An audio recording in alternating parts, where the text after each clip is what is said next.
نافع يا نور يا هادي يا بديع يا باقي يا وارث يا رشيد يا صبور يا الله يا الله يا الله يا الله يا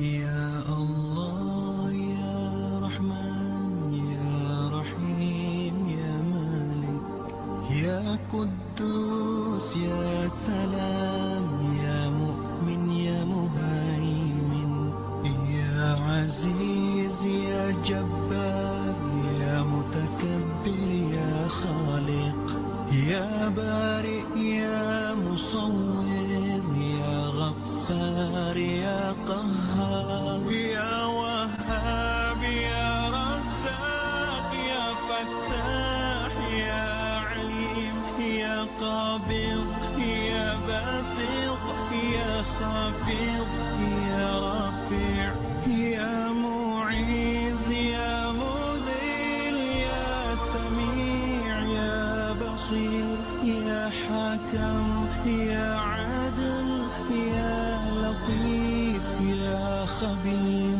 يا حليم يا عظيم يا غفور يا شكور يا علي يا كبير يا حفيظ يا مقيم يا حسيب يا جليل يا كريم يا رقيب يا مجيب يا واسع يا حكيم يا ودود يا مجيد يا باعث يا شهيد يا حق يا وكيل يا قوي يا متين يا ولي يا حميد يا محصي يا مبدي يا معيد يا محيي يا مميت يا حي يا قيوم يا واجد يا ماجد يا واحد يا صمد يا قادر يا مقتدر يا مقدم يا مؤخر يا أول يا أخير يا ظهير يا باطن يا والي يا متعالي يا بر يا تواب يا منتقم يا عفو يا رؤوف يا أحد يا مالك الملك يا ذا الجلال والإكرام يا مقسم يا جامع يا غني يا مغني يا مانع يا ضار يا نافع يا نور يا هادي يا بديع يا باقي يا وارث يا رشيد يا صبور يا الله يا الله يا الله يا الله يا الله يا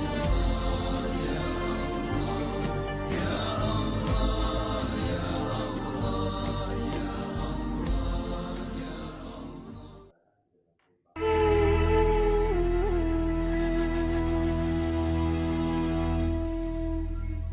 يا الله يا رحمن يا رحيم يا مالك يا قدوس يا سلام يا مؤمن يا مهيمن يا عزيز يا جبار يا متكبر يا خالق يا بارئ يا مصور يا غفار يا قهار يا وهاب يا رزاق يا فتاح يا عليم يا قابض يا باسط يا خافض يا رافع يا معيز يا مذل يا سميع يا بصير يا حكم يا عدل يا لطيف يا خبير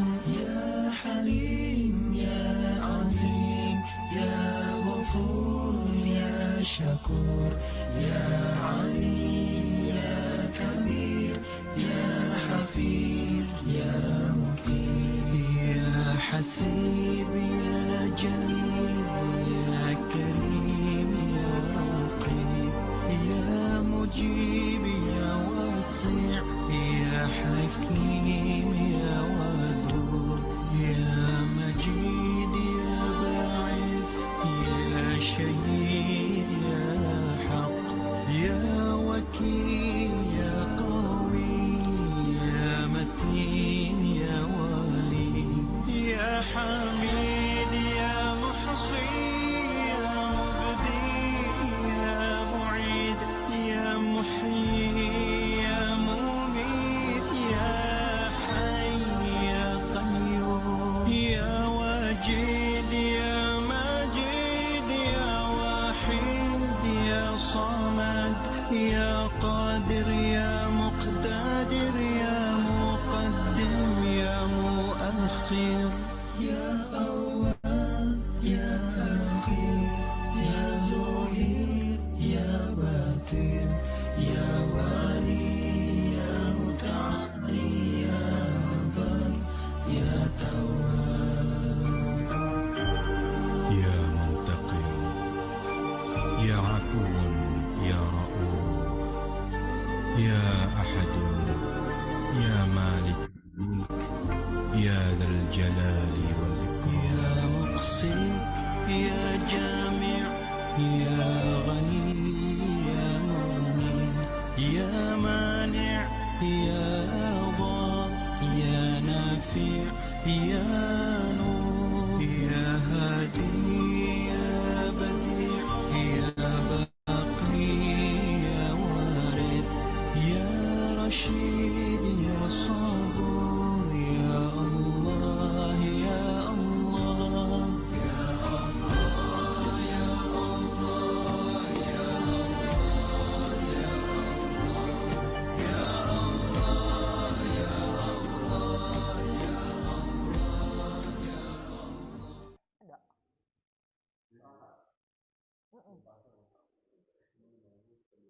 بسم الله الرحمن الرحيم الله لا إله إلا هو الحي القيوم لا تأخذه سنة ولا نوم له ما في السماوات وما في الأرض من ذا الذي يشفع عنده إلا بإذنه يعلم ما بين أيديهم وما خلفهم ولا يحيطون بشيء من علمه إلا بما شاء وسع كرسيه السماوات والأرض ولا يؤوده حفظهما وهو العلي العظيم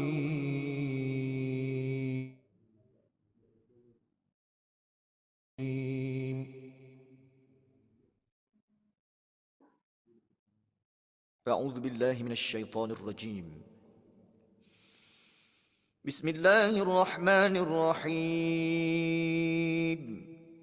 الحمد لله الذي أنزل على عبده الكتاب ولم يجعل له عوجا قيما لينذر بأسا شديدا قيما لينذر بأسا شديدا من لدنه ويبشر المؤمنين الذين يعملون الصالحات أن لهم أجرا حسنا ماكثين فيه أبدا وينذر الذين قالوا اتخذ الله ولدا ما لهم به من علم ولا لآبائهم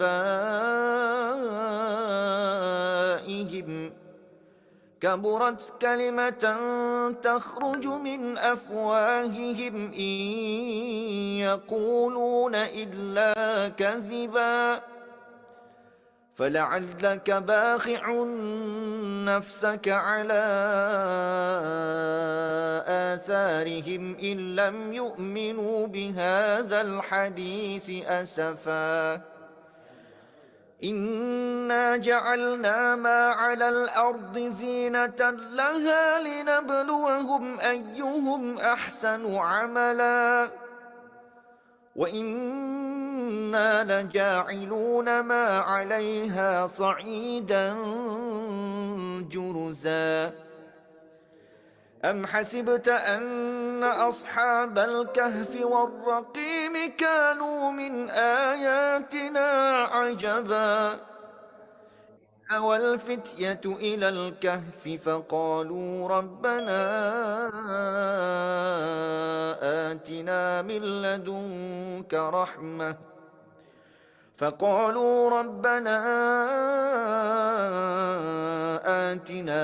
لدنك رحمة وهيئ لنا من أمرنا رشدا صدق الله العظيم.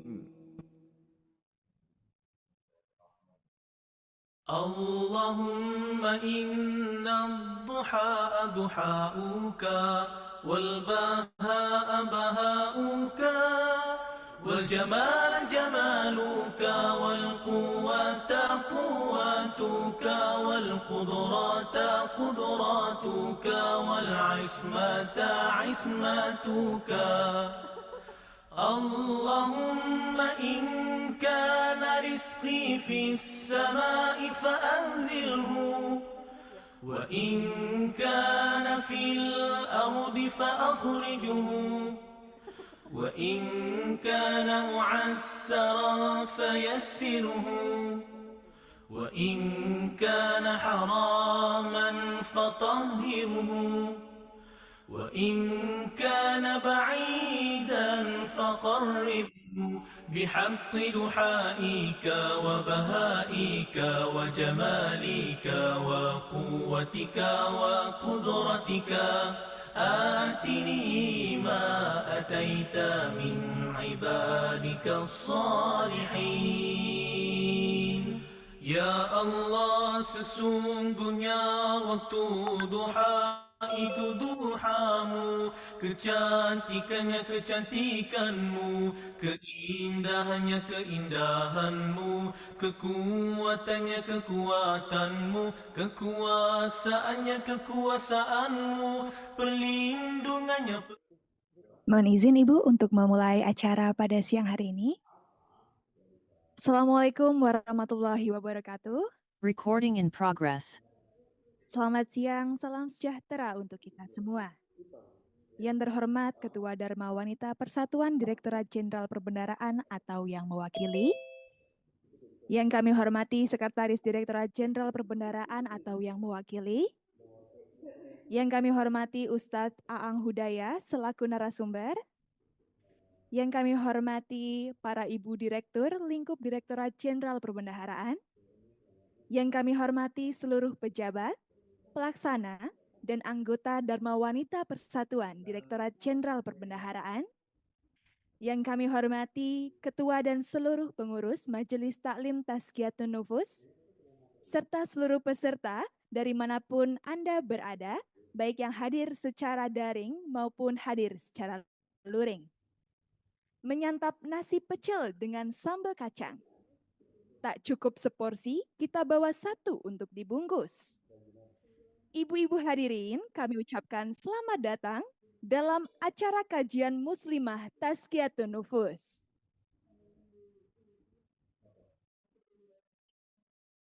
Alhamdulillahirabbil alamin wa binasta'in ala umuri dunya waddin wassalatu wassalamu ala asrofil anbiya'i wal mursalin wa ala alihi washabihi ajmain amma ba'du. Puji syukur kehadirat Allah Subhanahu wa taala yang telah melimpahkan hidayah dan nikmatnya sehingga bisa memberikan kita nikmat iman, Islam dan ihsan sehingga pada siang hari ini kita dapat berkumpul dalam acara ini tanpa kekurangan suatu apapun. Salawat dan salam tentunya tercurah kepada junjungan kita, Baginda Rasulullah Shallallahu Alaihi Wasallam, beserta keluarga, sahabat, dan seluruh umatnya. Insya Allah kita akan menanti syafaatnya pada yaumul kiamah nanti. Ibu-ibu serta muslimah sekalian, pada hari ini kita berkumpul dalam acara spesial kajian Muslimah Tazkiyatun Nufus dengan mengangkat tema yang menarik, yaitu eco-friendly mindset, penghematan energi, dan kebiasaan ramah lingkungan. Sebelum menuju ke inti acara, marilah kita mulai kajian hari ini dengan mendengarkan lantunan ayat suci Al-Quran yang akan dibacakan oleh Saudari Tia dan Saudari Fitriah. Kepada Saudari Tia dan Fitriah kami persilakan.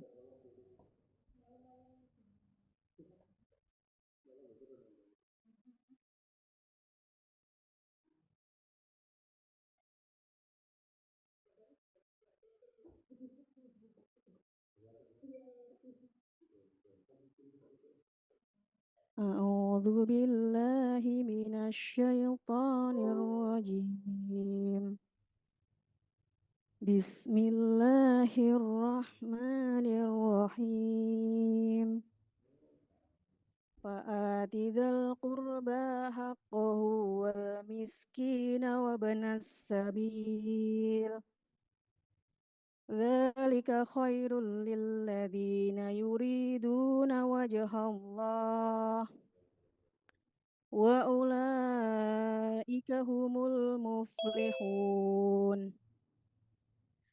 وما آتيتم من ربا ليربو في أموال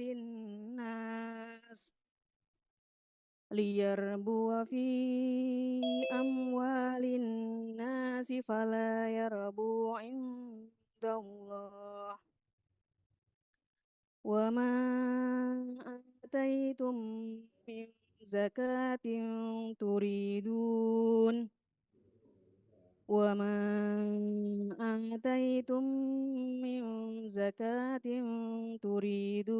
وجه الله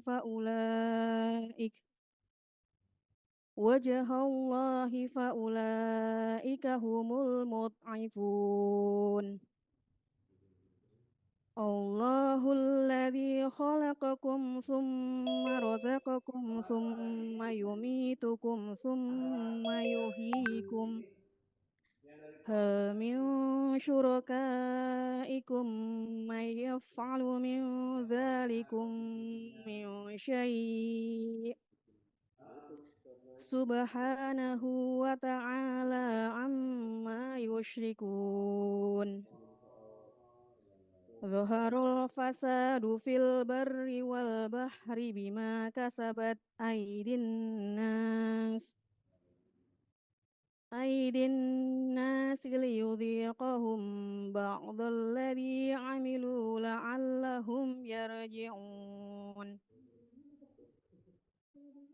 قل سيروا في الأرض فانظروا كيف كان عاقبة الذين من قبل كان أكثرهم مشركين صدق الله العظيم. Maka berikanlah haknya kepada kerabat dekat, juga kepada orang miskin dan orang-orang yang dalam perjalanan. Itulah yang lebih baik bagi orang-orang yang mencari keridhaan Allah. Dan mereka itulah orang-orang yang beruntung. Dan sesuatu riba tambahan yang kamu berikan agar harta manusia bertambah, maka tidak bertambah dalam pandangan Allah. dan apa yang kamu berikan berupa zakat yang kamu maksudkan untuk memperoleh keridhaan Allah, maka itulah orang-orang yang melipat gandakan pahalanya. Allah yang menciptakan kamu, kemudian memberimu rezeki, lalu mematikanmu, kemudian menghidupkanmu kembali. Adakah di antara mereka yang kamu sekutukan dengan Allah itu yang dapat berbuat sesuatu yang demikian itu? Maha suci Dia dan maha tinggi dari apa yang mereka persekutukan. Telah tampak kerusakan di darat dan di laut disebabkan perbuatan tangan manusia.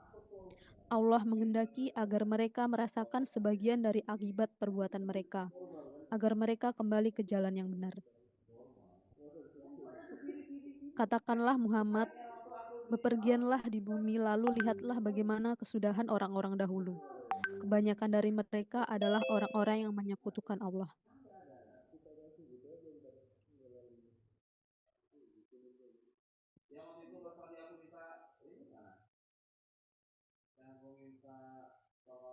Baik, terima kasih kepada Saudara Tia dan Fitria atas pembacaan ayat suci Al-Quran dan sari tilawahnya. Semoga ini selalu menjadi pengingat dan menambah ketakwaan kita kepada Allah Subhanahu wa Ta'ala. Hadirin kajian yang berbahagia, marilah kita simak bersama sambutan yang akan disampaikan oleh Ibu Direktur Sistem Perbendaraan, Ibu Puji Sulaiman Syah. Kepada yang terhormat Ibu Puji Sulaiman Syah, dipersilakan.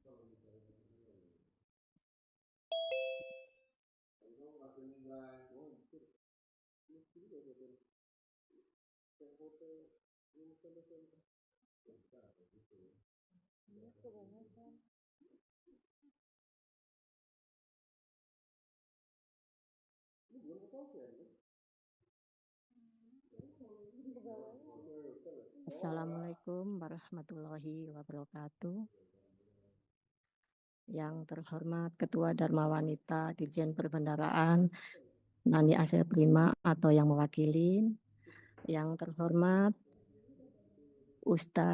Bapak Ustadz Aang Hudaya. Terima kasih Bapak udah hadir. Yang kami hormati Ibu Sesdijen, Ibu Direktur dan Ibu Kakanwil. Yang kami hormati pengurus Majelis Taqiyatul Nufus dan hadirin yang berbahagia, baik yang hadir secara fisik di Aula XMA maupun yang bergabung melalui room Zoom dan streaming melalui YouTube Majelis Taklim Tazkiyatun Nufus. Puji syukur marilah kita panjatkan kehadirat Allah Subhanahu wa Ta'ala, Tuhan yang Maha Esa. Karena atas karunia-Nya kita dapat hadir bersama pada hari ini, Jumat tanggal 23 Agustus 2024, untuk mengikuti kajian bulanan Majelis Taklim Tazkiyatun Nufus. Sholawat serta salam semoga selalu tercurah kepada Nabi Muhammad SAW beserta keluarganya dan para sahabatnya, serta para pengikut, dan semoga kita termasuk dalam golongan umat beliau yang akan mendapat syafaat di yaumul hisab kelak. Amin. Ibu-ibu yang berbahagia, kami ucapkan terima kasih atas kehadiran ibu-ibu sekalian di acara yang sangat berarti ini. Hari ini kita berkumpul mendalami prinsip-prinsip eco-living atau kehidupan ramah lingkungan yang semakin mendesak untuk diterapkan dalam keseharian kita. Dalam dunia yang semakin berkembang pesat ini, tantangan lingkungan yang kita hadapi memerlukan perubahan pola pikir dan kebiasaan. Konsep eco-living bukanlah hanya sekedar tren, melainkan sebuah komitmen untuk menciptakan gaya hidup yang lebih harmonis dengan alam. Ini adalah tantangan membuat pilihan yang bijak dan sadar, baik dalam cara kita mengkonsumsi, memproduksi, maupun berinteraksi dengan lingkungan sekitar kita. Eco-living mengajarkan kita untuk menghargai dan melestarikan sumber daya yang kita miliki. Ini berarti mengurangi limbah, menggunakan energi secara efisien, memiliki produk yang ramah lingkungan, dan mendukung praktek berkelanjutan. Setiap tindakan yang kecil seperti mengurangi penggunaan plastik sekali pakai, mengadopsi transportasi ramah lingkungan, atau mendukung produk lokal merupakan langkah besar menuju keseimbangan ekosistem yang lebih baik. Hari ini kita akan menjelajahi berbagai cara untuk mengintegrasikan prinsip-prinsip eco-living dalam kehidupan sehari-hari.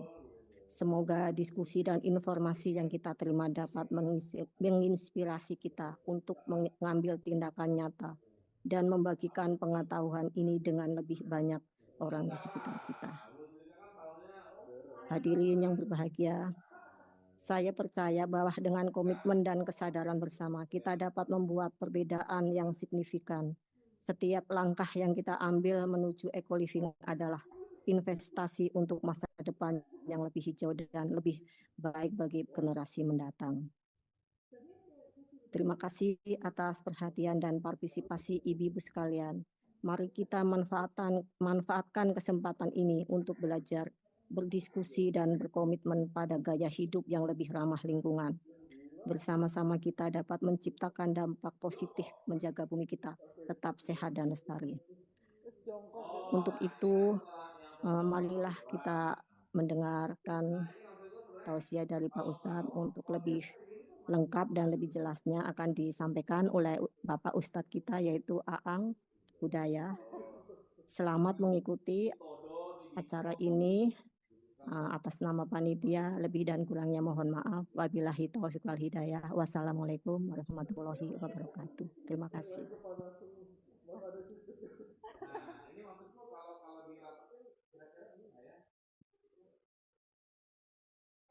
Terima kasih Ibu atas sambutan yang telah diberikan. Hadirin muslimah kajian Tazkiyatun Nufus. Perubahan iklim sepanjang hari makin terasa dan membuat kita semakin tersadar untuk mengganti kebiasaan atau gaya hidup ke arah yang lebih ramah lingkungan. Eco-living merupakan manifestasi rasa kepedulian kita terhadap lingkungan dengan menjalani cara hidup sehari-hari dengan mengurangi dampak negatif kepada lingkungan. Dan pada hari ini, bersama Ustadz Aang kita akan membahas lebih dalam mengenai eco-friendly mindset.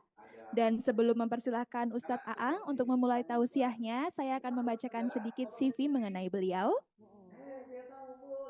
Ustadz Aang Hudaya, SPT CPLM CPGAM, lahir di Garut 25 Juni 1989.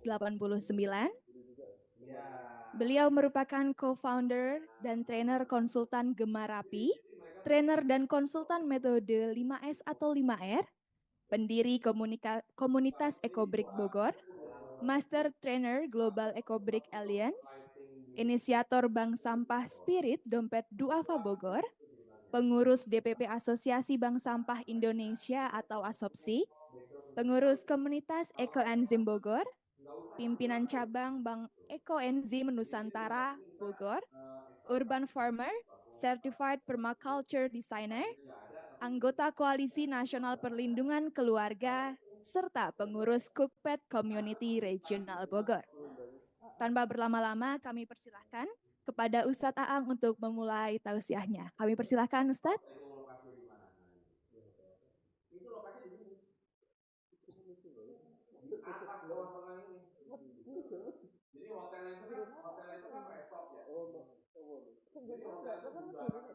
Cek. Baik. Assalamualaikum warahmatullahi wabarakatuh. Alhamdulillah wassalatu wassalamu ala Rasulillah wa ala alihi wa sahbihi ajmain. Allahumma shalli ala Muhammad wa ala ali Muhammad. Rabbi shrah sadri wa yassir li amri wa hlul 'uqdatam min lisani yafqahu qawli. Rabbi zidna ilman warzuqna fahman. Allahumma inna nas'aluka ilman nafi'an wa rizqan thayyiban wa amalan mutaqabbala. Syukur alhamdulillah di pagi yang cerah ini sudah hampir 1 bulan lebih ya, belum turun hujan lagi. Semalam di Bogor saya bangun jam 2, alhamdulillah hujan tapi hanya beberapa menit ya. Mudah-mudahan Allah segera turunkan hujan sehingga menjadi keberkahan untuk kita semua. Salawat dan salam semoga tercurahkan kepada Nabi kita Nabi Muhammad SAW, pada pengikutnya, dan mudah-mudahan kita yang hadir di sini ya kelak mendapatkan syafaat di hari kiamat nanti. Baik, ibu-ibu ya, ini karena ibu-ibu semua ya, yang dirahmati Allah Subhanahu wa taala. Insyaallah di siang hari ini sesuai dengan undangan dari panitia, sejatinya yang akan mengisi istri saya gitu ya. Tapi karena kalau istri itu ikut, praktis buntutnya harus ikut gitu. Dan karena hari Jumat juga saya nggak bisa jagain anak ketika sholat Jumat nanti. Jadi setelah diskusi dengan panitia, insya Allah saya yang mewakili. Dan memang sebetulnya biasanya istri itu lebih banyak di balik layar. Atau ya kalaupun mengisi ya paling via online atau webinar. Boleh materinya ditayangkan? Atau ada pointer supaya saya nggak perlu next ya. Oke.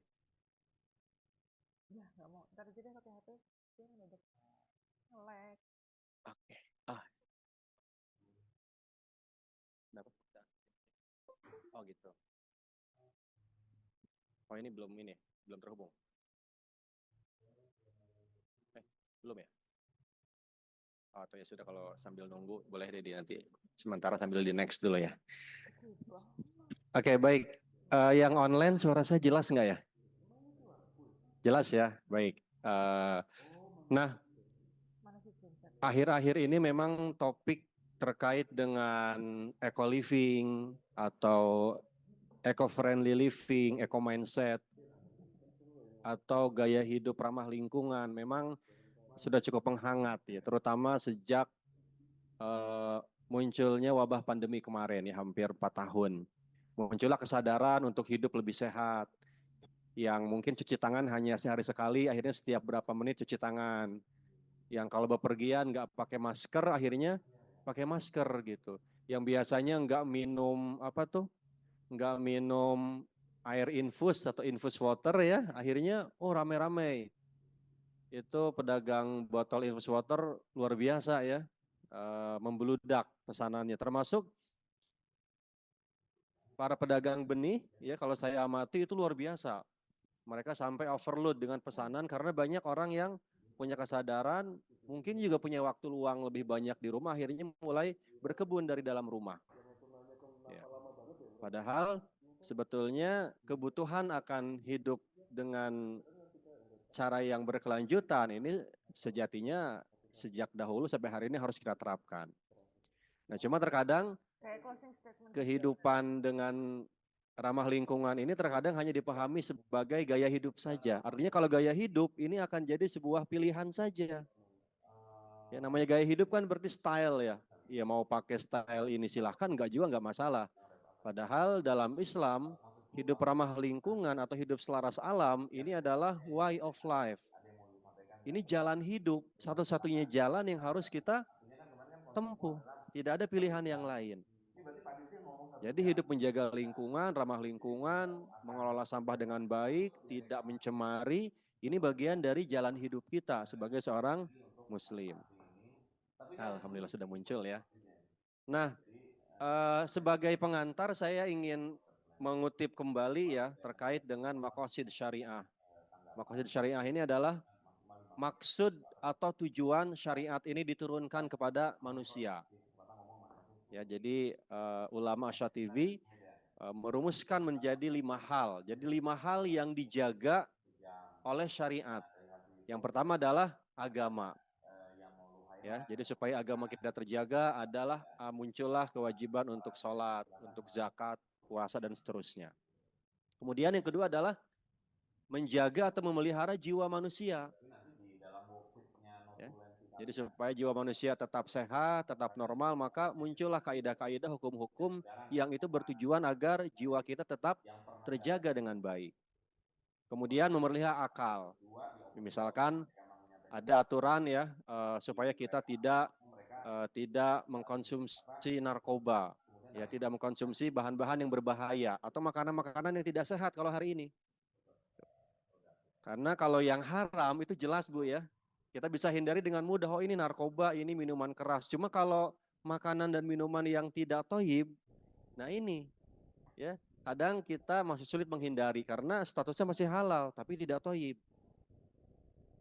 Kalau kita baca berita hari ini fenomenanya anak-anak usia SD penderita diabetesnya itu sudah naik lebih dari 70% dibandingkan 10 tahun yang lalu. Ya memang faktanya demikian. Kalau saya atau kita lewat ya di depan sekolahan-sekolahan SD, Itu di pinggir jalan yang jualan itu ya aneka minuman dingin yang serbuk-serbuk yang instan, jajannya aneka aci-acian, mungkin acinya nggak bahaya, cuma acinya kan ditambahin dengan serbuk-serbuk gurih, ya pemanis, rasa pedas dan lain-lain. Nah sehingga maka muncullah hukum orang yang misalkan kalau minum minuman keras, apa hukumannya? Itu bagian dari upaya syariat menjaga akal dan jiwa kita. Kemudian memelihara keturunan, ya sebagai upaya pencegahan muncullah hukum kalau orang berzina apa hukumannya, ya. Kemudian muncullah syariat pernikahan sebagai cara Allah ya melalui syariatnya agar keturunan manusia ini terus-menerus dengan cara yang baik. Dan terakhir memelihara harta benda ya. Ya muncullah syariat jual beli dengan cara yang baik, ada larangan untuk menjauhi riba, ada hukuman bagi orang yang mempraktekkan riba. Hukuman pencuri misalkan dipotong tangan, itu bagian dari pencegahan agar syariat ini bisa menjaga harta yang dimiliki oleh manusia. Nah, kita bicara lebih spesifik ya. Tadi topik kita tentang eco mindset. Nah, kenapa saya memulai membahasnya dengan rumah gitu ya? Karena sebetulnya membangun kebiasaan ini paling mudah itu dilakukan dari rumah kita, dari tempat tinggal. Saya yakin kalau ibu-ibu yang hadir di sini memulai membiasakan membentuk karakter di dalam rumah, mau ketika ibu berada di kantor, di perjalanan, di luar rumah, ini insya Allah akan tetap terbawa kebiasaan baiknya. Ini fotonya foto asli, ini foto rumah saya pas masih proses dibangun ya. Ini di perumahan, saya ngambil rumah di pojok, kebetulan bagian samping itu perbatasan perumahan masih kebun-kebun kosong. Saya sengaja ngambil ini, kalau orang waktu itu nggak ada yang mau, ih serem, takut ada ular, saya malah pilih yang seperti ini. Supaya seolah-olah kayak ini ya juragan tanah gitu, padahal tanahnya bukan punya saya gitu. Jadi bisa mendapatkan asupan oksigen yang sangat banyak gitu. Jadi rumah sebagai sarana untuk menjalankan kesejahteraan. Karena salah satu tugas kita ya membangun kesejahteraan baik untuk individu, keluarga maupun masyarakat. Baik kesejahteraan di dunia ya maupun yang lebih penting adalah kesejahteraan di akhirat. Jadi jangan sampai hanya sejahtera di dunia, tapi sengsara di akhirat. Jangan sampai di dunia rumah kita bersih, nah, rumah kita rapi. Ini saya coba ambil satu contoh ya. Setiap hari rumah kita tuh kinclong, mungkin kantor kita kinclong. Tapi mungkin cara membuat lantai kinclong masih menggunakan ya cairan pembersih yang buatan pabrik, yang masih banyak kandungan kimia sintetiknya, yang berbahaya tentunya. Ya. Kalau misalkan air bekas pel-pelannya dibuang ke selokan, di selokannya ada ikan, ada makhluk hidup yang mereka bisa mati, terzolimi oleh perbuatan kita. Nah itu contoh sederhana. Ya. Kemudian, nah kesejahteraan di dunia ini beberapa poin, saya tidak akan membahas terlalu mendalam supaya nanti kita lebih banyak melihat ya contoh-contoh implementasi kira-kira eco living itu seperti apa. Ya tentu rumah sebagai sarana untuk membangun ya, membentuk rasa kasih sayang. Ini mawaddah warohmah setelah kita berupaya mengikhtiarkan timbulnya rasa sakinah di dalam rumah tinggal maupun rumah tangga kita. Ya jaminan pendidikan, kesehatan tentu diwujudkan dari rumah yang nyaman. Membentuk pribadi muslim. Oh anak saya kok ketika kuliah, misal ini ya, ketika kuliah kok kamar kos-kosannya berantakan ya. Ini pengalaman saya waktu masih kuliah di IPB dulu gitu ya. Jadi ketika kuliah, saya sering berkunjung ke rumah teman-teman saya yang notabene para aktivis kampus. Tapi ketika main ke kosannya, luar biasa. Kos-kosannya berantakan, kamarnya berantakan banget. Padahal aktivis ya, yang menyuarakan apa agen perubahan. Wah tapi ini untuk merapikan kamar aja belum mampu. Setelah digali, kenapa kok bisa demikian? Karena ternyata selama tinggal belasan tahun bersama orang tuanya, ya di rumah orang tuanya ya berantakan dianggap hal yang biasa. Tidak ditegur, tidak diluruskan. Maka sampai dewasa ya terbentuklah mindset yang seperti itu. Jadi kalau hari ini gitu ya, ini lagi rame ya, mungkin ada beberapa ya para pejabat, orang-orang yang menjadi figur mungkin kurang peduli dengan lingkungan, kurang peduli dengan masyarakat, ya boleh jadi memang karena sejak kecil tidak muncul ya mindset atau pembentukan karakter yang seperti tadi. Kemudian ukhuwah Islamiyah tentu saja dan kesuksesan karir, karena saya yakin dimanapun kita berkarir pasti ya tempat kembalinya akan ke rumah, dan rumah menjadi salah satu sarana untuk mencapai kesuksesan karir kita. Ya Ibu, selamat datang.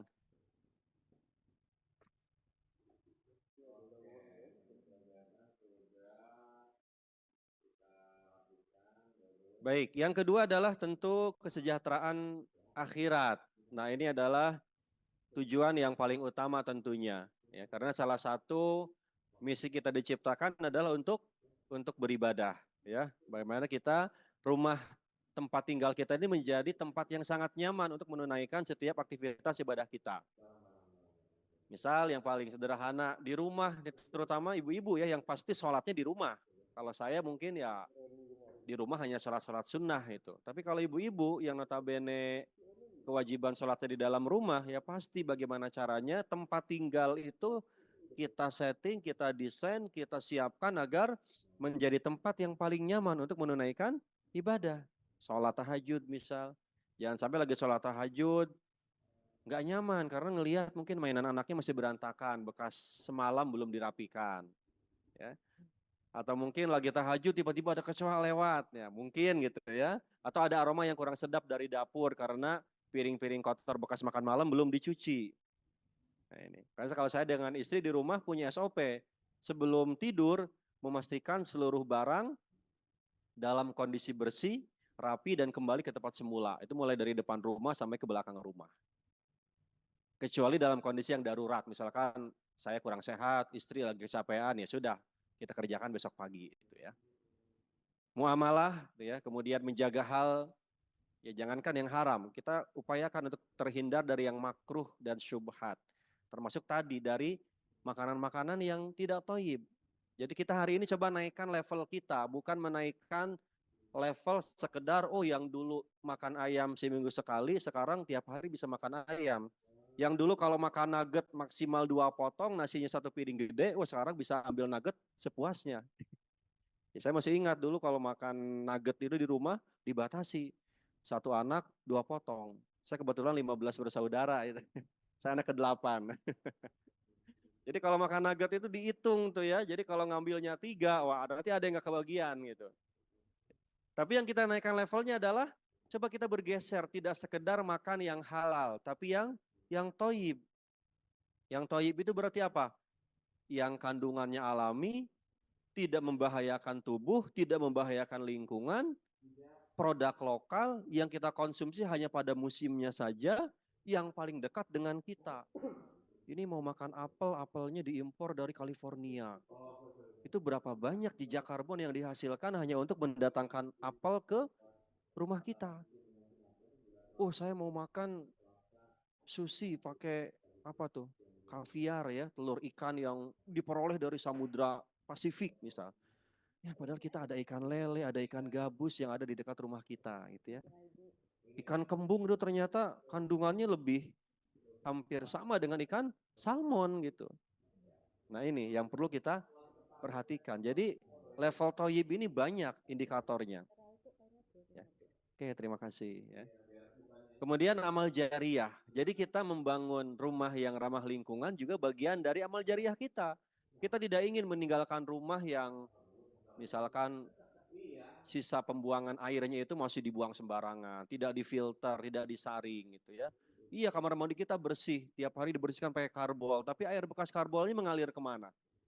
Ke selokan, ke sungai. Di sungai mungkin ada orang-orang di luar sana yang masih mencuci di sungai, mandi di sungai. Nah ini ya, kita ingin meninggalkan warisan yang baik untuk keturunan kita. Kemudian, nah ini yang cukup penting ya, tazkiyatun nafs. Saya yakin dengan kita mewujudkan hidup yang sederhana, ramah lingkungan, ini akan muncul nih, merasa cukup. Merasa cukup itu bukan berarti tinggalnya di rumah gubuk gitu ya, kecil, pakaian seadanya, enggak. Merasa cukup itu ya mau pergi haji cukup, Mau bangun pesantren cukup, ya.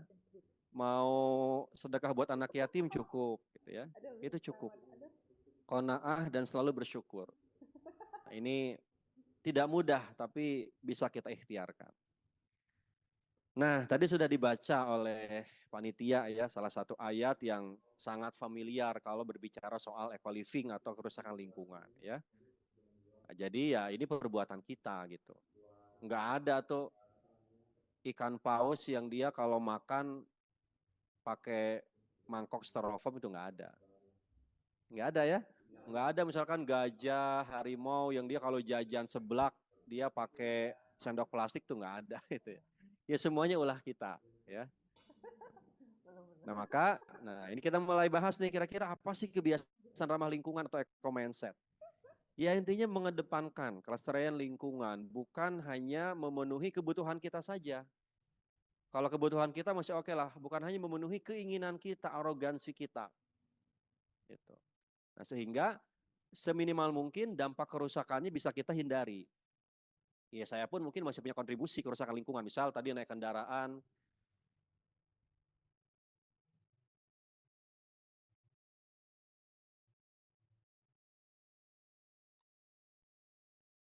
nah, kenapa harus hidup ramah lingkungan? Karena yang pertama, ya kita ini butuh ekosistem yang sehat.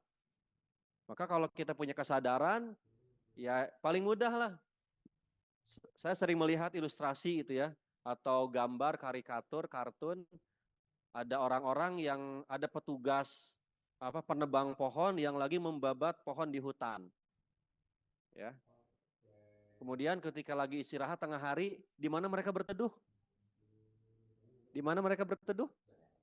Di bawah pohon. Karena mereka pasti sadar di bawah pohon lebih nyaman. Tapi pohonnya mereka tebangi gitu ya. Nah ini. Kalau kita lagi di rumah gitu, pasti akan lebih memilih ketika kondisi suasana udara yang bersih, air yang bersih. Nggak ada orang yang lebih memilih lingkungan yang kotor. Nah kemudian ini yang paling penting, kesadaran bahwa badan manusia, ya, bahwa alam di luar sana itu bagian dari diri kita. Dan diri kita bagian dari alam di luar sana. Semua ada keterkaitan. Ya. Baru ada pandemi yang nggak kelihatan makhluknya saja, kita sudah luar biasa. Ya, itu Allah baru mengutus satu makhluk yang tidak kasat mata. Gitu. Itu belum kiamat kubro, ya, belum kiamat sugro, bahkan belum. Dan kemudian bahwa yang terakhir, setiap aktivitas kita, setiap pilihan hidup kita itu akan ada ya pertanggungjawabannya. Kita mau makan makanan yang sehat atau tidak, kita mau memilih personal care yang sehat atau tidak, itu semua adalah pilihan dan ada konsekuensinya. Nah, gimana nih step by step-nya? Ya, ini kebetulan slide-nya yang menyusun istri ya. Jadi saya pun masih berupaya menyesuaikan ya. Tapi ini adalah pengalaman kami bersama di rumah.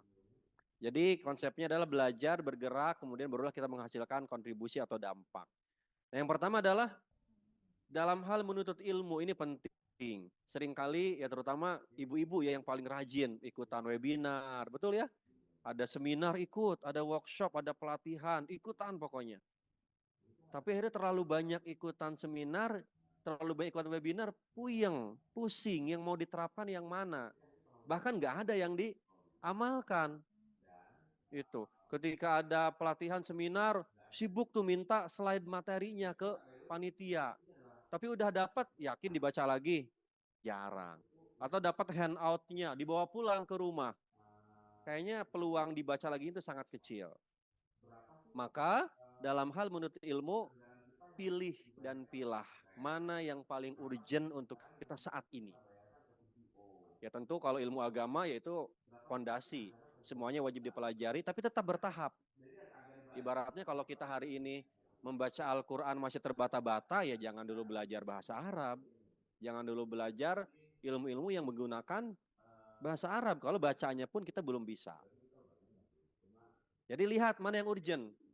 Kayak saya kalau dulu pas masih kuliah, pas awal-awal bekerja, setiap kali ada webinar saya ikut selama saya kosong. Tapi hari ini saya akan pilih-pilih mana nih yang urgent untuk saya. Jadi jangan semuanya dipelajari, tapi nggak diamalkan, karena bahaya. Jadi yang paling bahaya dari ahli ilmu itu adalah yang ilmunya tidak diamalkan. Nah, kemudian diskusikan nih dengan pasangan, dengan anak-anak, dengan keluarga, ketika nanti kita akan mulai bergerak. Oh, hari ini kita belajar nih tentang memilah sampah, yuk kita mulai dari rumah, siapa berperan apa, saling mengingatkan dan seterusnya. Nah, kemudian kalau udah mendapatkan manfaat dari ilmu tersebut, nah kita ulangi lagi, setelah ini kita akan belajar apa, amalkan. Jadi konsepnya hari ini saya dengan istri, baik dalam hal belajar ikut seminar atau ikut kelas tertentu, konsepnya pelajari, amalkan, pelajari, amalkan. Kalau enggak, numpuk di kepala kita. Jangan sampai kepala kita itu hanya menjadi perpustakaan saja. Hanya jadi tumpukan ilmu. Enggak ada kontribusinya, enggak ada dampak keluar, enggak ada. Maka latihlah agar kepala kita ini menjadi laboratorium. Ada inputan, diolah jadi karya. Atau ada ilmu, diolah jadi amal. Oke, kita lanjut. Nah, belajar ini ya. Jadi dulu awalnya yang kami pelajari itu adalah bagaimana hidup sederhana. Dulu kami menggunakan belajarnya masih menggunakan konsep 5R atau 5S ya. Ringkas, rapi, resik, rawat, rajin. Biasanya digunakan di pabrik-pabrik, tapi kami terapkan di rumah waktu itu. Jadi mulai belajar, kemudian 2018 saya mulai belajar tentang waste management, tentang rumah ramah lingkungan, sampai hari ini terus bertahap. Jadi tidak simsalabim ya. Harus berkesadaran. Jadi yang kita pelajari ini betul-betul sesuai dengan kebutuhan. Enggak asal sekedar, oh iya nih teman-teman di kantor pada ikutan kelas menyulam. Ikutan, padahal enggak hobi nyulam dan enggak butuh sulaman misal. Atau saya hari ini tiba-tiba ada teman ngajakin, Mas Ang, ada webinar tentang bagaimana cara mengelola saham. Aduh, saya kan memang belum urgent gitu. Ya nggak perlu kita ikuti. Bertahap, pelan-pelan tadi ya, dan berkelanjutan. Jadi tidak sekali selesai, hilang. Gitu. Makanya salah satu cara agar berkelanjutan adalah dengan cara mengajarkan kembali kepada orang di sekitar kita. Kemudian bergerak, ya. Nah, kapan kita mulai bergerak? Biasanya bisa jadi kita bergerak karena muncul keresahan. Misal akhir-akhir ini kok banyak ya produk-produk yang kita kira sehat ternyata itu berbahaya. Misal hari ini kalau saya sering mengamati gitu ya produk-produk pangan itu, hari ini mulai ngetren penggunaan gula cair. Ya, gula sirup terbuat dari jagung. Padahal setelah diteliti ternyata itu jauh lebih bahaya daripada gula pasir. Ini sekarang minuman-minuman dingin itu yang boba-boba, sirup dan lain itu rata-rata pakainya gula cair. Nah, maka kita perlu cek nih, apa yang membuat kita resah hari ini? Gitu. Oh iya nih, kok nggak nyaman ya, kok makin panas bumi ini. Tinggal ditanya, ibu sudah tanam pohon belum di rumah? Sudah menanam belum? Iya, kalau belum menanam ya wajar, bumi makin panas. Diskusikan dengan pasangan kita, buat rencana, buat timeline, kemudian eksekusi jangan lupa. Seringkali pandai merencanakan, eksekusinya, nah ini yang paling berat. Berdampak, nah ini kontribusi ya. Ini dulu saya menikah 2014, kemarin 19 Agustus baru genap 10 tahun ya. Saya nikah pas sebulan sebelum wisuda gitu ya. Pokoknya saya target, enggak, saya setelah wisuda, yang sebelum wisuda itu istri gitu ya. Kemudian awalnya rumah ngontrak, pindah-pindah gitu ya, kontraktor. Makanya karena rumahnya ngontrak, saya memilih tidak memiliki barang-barang yang besar-besar. Yang simpel aja, pakai lemari laci itu yang kalau pindah bisa disusun, tinggal dibawa gitu ya. Nah kita lihat, ini ya sedikit cerita bagaimana membangun rumah, memang bertahap pelan-pelan gitu ya. Ini contoh yang saya gunakan nih, pagar ini saya nggak beli. Kebetulan ada tetangga, dia baru ganti pagar. Pagarnya masih bagus, saya tanya ini pagarnya mau diapain? Nggak dipakai sih, paling mau dikiloin. Waduh sayang banget. Saya ambil boleh banget silakan. Saya ambil, saya cat ulang, bagus tuh lumayan, nggak perlu beli. Jadi kalau di hierarki kebutuhan, kita harus paham, tidak semua kebutuhan harus kita beli. Yang pertama kita bisa menggunakan yang ada di rumah. Makanya kalau ibu tiba-tiba butuh sesuatu, coba tuh dibuka dulu lemarinya, buka dulu raknya, gudangnya, jangan-jangan kita punya. Ya. Coba itu botol minum, kotak makan, di rumah, di dapur udah ada berapa banyak tuh. Tapi kadang kita keluar rumah malas bawanya. Kalau jajan somai pasti dibungkus lagi pakai plastik. Kalau saya kemana-mana tuh di tas, ada tas jinjing, ada tas kain ya, ada botol minum, ada kotak makan. Tiba-tiba saya pulang di sini, misalkan di perjalanan ada tukang seblak, saya mampir pakai kotak gitu beli. Atau beli somai ya pakai kotak. Jadi bertahap. Ini saya mulai bangun 2019 gitu ya, kemudian baru dihuni ya sekitar 2021 ya. Nah ini kita lebih banyak coba bahas di penerapannya kira-kira seperti apa. Nah yang pertama, pengalaman saya dengan istri akan lebih mudah hidup ramah lingkungan ini dimulai dengan hidup minimalis, hidup sederhana. Hidup minimalis ini bukan hal yang asing. Jadi konsep minimalis living itu nggak lahir dari barat. Ini sudah ada sejak 14 abad yang lalu, dicontohkan oleh Rasulullah.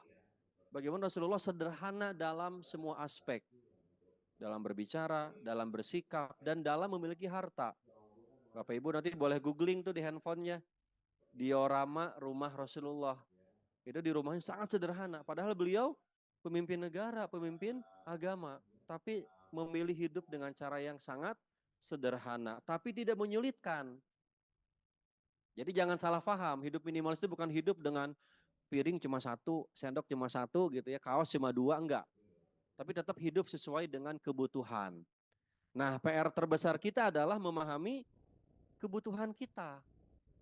Ya, saya sering ambil sampel nih. Saya tanya nih, kan ini ibu-ibu semua ya, berjilbab semua nih. Saya tanya, Bu, kalau hidup dan kita harus punya barang sesuai kebutuhan, ini saya ambil sampel yang paling mudah aja. Kira-kira kalau sesuai kebutuhan, berapa banyak sih jilbab atau kerudung yang harus ibu miliki? Berapa? Kan kita harus tahu kebutuhan kita kan. Oh saya perlu jilbab misalkan 15 atau 20 atau 8 atau 25. Tapi kalau kita nggak tahu jumlah kebutuhan kita, lantas selama ini kita beli jilbab berdasarkan apa? Kalau bukan berdasarkan kebutuhan. Saya belum tanya gamisnya, saya belum tanya baju yang lainnya, saya belum tanya barang-barang yang lain di rumah. Maka memahami kebutuhan itu harus real, berapa banyak yang kita butuhkan. Ini beberapa dokumentasi ya. Ini saya kulkas, baru beli yang baru. Jadi dulu ceritanya kulkas yang lama tuh yang lagi saya pegang itu saya 2014 nikah, ada teman ngasih hadiah nikah kulkas second. Ang nih ada kulkas bekas mau nggak dipakai? Ya boleh deh boleh gitu karena saya memang belum punya. Saya pakai dan akhirnya karena udah tiap 2 minggu bunga esnya penuh gitu ya dan nggak bisa diperbaiki lagi. Setelah 2 tahun menimbang-nimbang baru saya bisa memutuskan dengan istri, oke kita beli kulkas. Dan kulkas jadi kebutuhan karena saya hobi masak. Jadi saya harus menyetok beberapa bahan masakan gitu ya. Belilah kulkas. Itu 2 tahun saya baru bisa memutuskan, oke kita beli kulkas baru.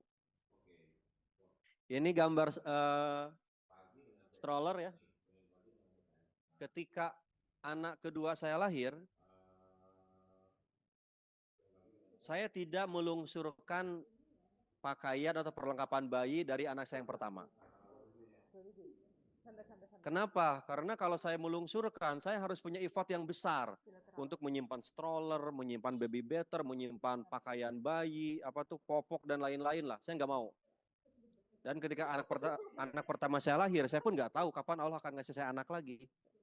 Kebayang, ternyata anak pertama saya 9 tahun sekarang usianya, anak yang kedua baru 2 tahun. Masa tunggunya hampir 6 tahun. Jadi kebayang kalau ini stroller disimpan selama 6 tahun. Begitu dipakai mungkin udah rusak. Akhirnya udah anak pertama saya udah gede, semuanya saya keluarkan. Ada yang dijual, ada yang dihibahkan, ada yang dipinjamkan. Semuanya nggak ada yang saya simpan. Begitu anak kedua saya lahir, ternyata 95% kebutuhan anak saya yang kedua tidak ada yang membeli. Ada teman nanya, Mas Aang selamat ya. Mau kado apa yang belum punya. Jadi sekarang mayoritas teman-teman saya kalau yang sudah kenal siapa saya dan istri, kalau mau ngado itu nanya dulu. agak lucu sih, tapi memang ya memang lebih baik seperti itu.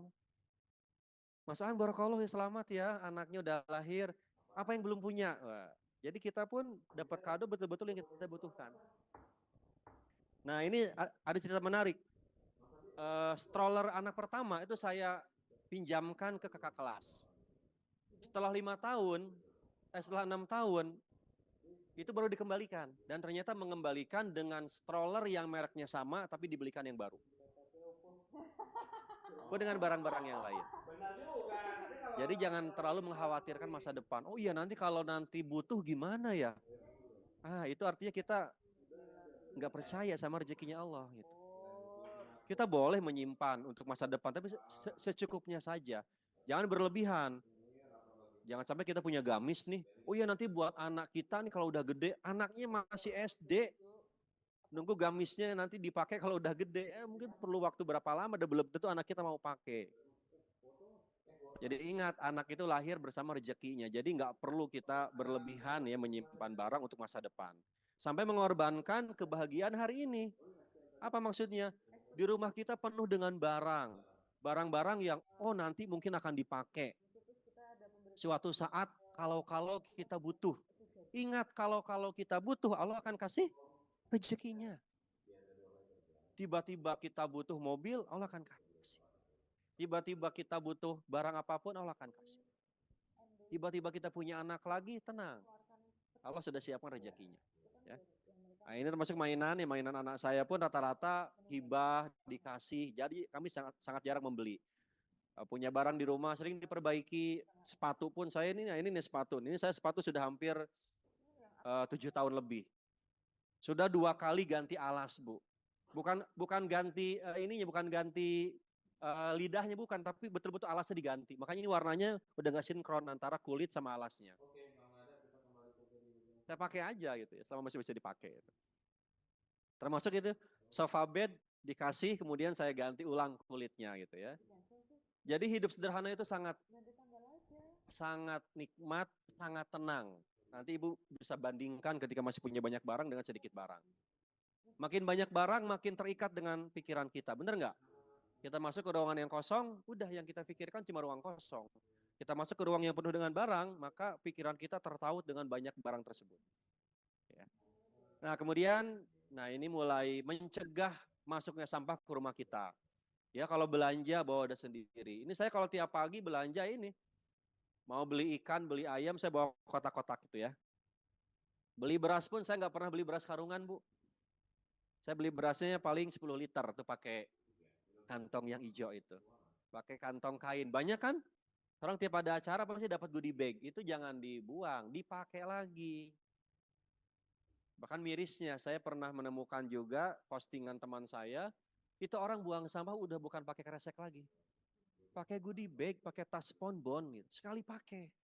Nah ini karena apa? Karena ya belum masuk ke mindset kita. Termasuk kalau saya mau jajan dengan istri, ya mau makan. Jadi kalau saya makan pilihannya 2.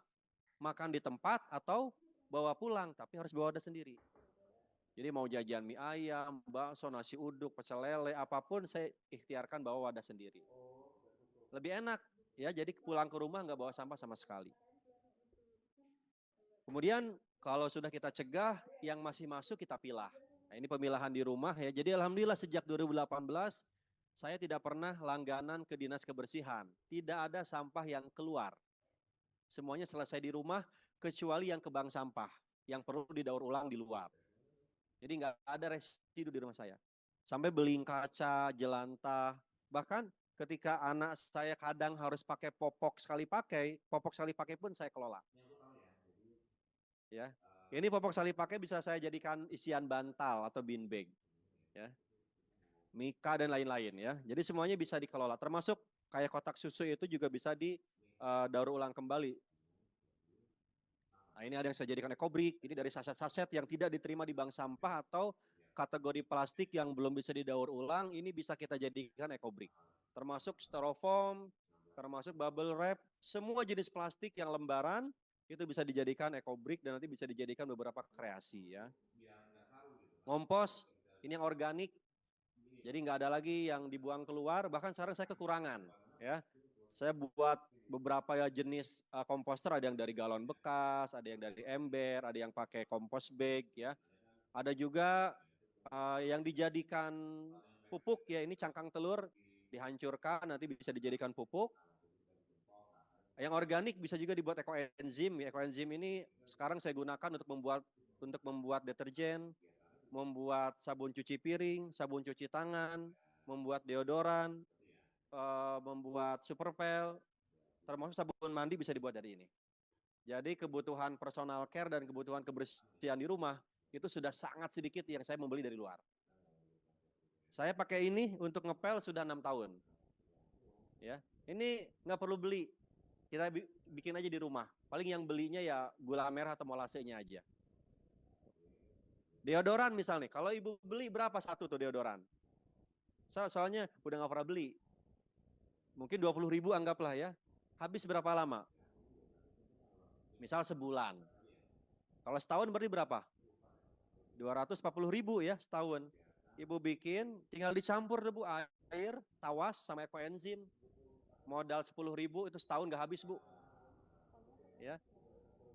Dan itu aman, terbukti aman. Ibu aja yang pakai deodoran yang berbahan kimia begitu banyak istilahnya masih percaya dan masih mau pakai. Masa ini cuma satu bahan tawas aja dengan air masih kita nggak percaya. Memang perlu mencoba dan perlu belajar dulu biar kita paham dan sadar dan oh kita siap nih pakai produk ini. Ya. Ini ekoenzim. Berkebun juga bagian dari ikhtiar kalau kita mau hidup ramah lingkungan. Saya tinggal di perumahan, saya nggak punya lahan untuk cocok tanam.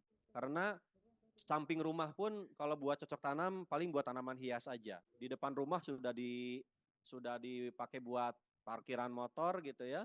Saya tanam di mana? Di balkon.